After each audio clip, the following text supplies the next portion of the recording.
même si les ex-djihadistes français ont été rapatriés et jugés en France pour association de malfaiteurs terroristes, il reste environ 200 Français sur place. Toujours au porte-parole du ministre des Affaires étrangères en France, nous avons abordé cette question. Encore une fois, il s'agit de gens qui ont décidé d'eux-mêmes de partir en Syrie et de combattre aux côtés de Daesh. Selon nous, ils doivent être aujourd'hui jugés au plus proche de là où ils ont commis leurs crimes. Et cela, c'est un principe sur lequel nous avons toujours été constants. Il doit y avoir une justice et cette justice doit se faire là où se sont commis les faits.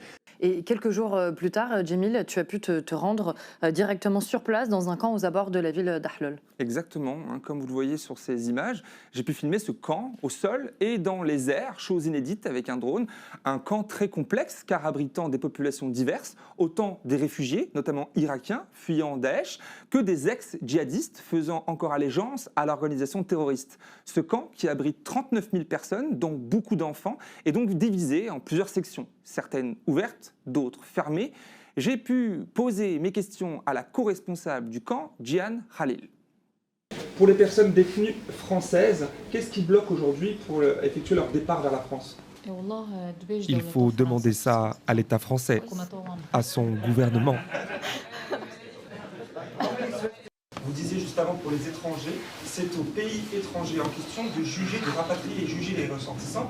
Nous avons posé la question au ministère des Affaires étrangères français et celui-ci dit l'inverse. Les personnes doivent être jugées ici. Est-ce que c'est une situation qui est vouée à être bouchée pour un moment ? Très bien. Si eux, ils disent qu'ils doivent être jugés ici, qu'ils nous en donnent les moyens pour organiser un tribunal. Dans ce cas-là, oui, on pourra les juger ici. Mais pendant très longtemps, nous disions vouloir faire un tribunal international et personne ne nous a jamais soutenus là-dessus. Le camp d'Al-Hol semble alors apparaître comme une bombe à retardement dans l'angle mort du champ de vision de la communauté internationale. Une charge laissée sur les bras des autorités du Rojava qui ont pourtant d'autres préoccupations urgentes. Jihan Khalil, ici que vous avez vu, nous rappelait à ce moment-là que la Turquie les attaque, encore une fois, et que cela complique la gestion du camp, régulièrement lui-même attaqué par les cellules de Daesh pour y libérer ses soutiens.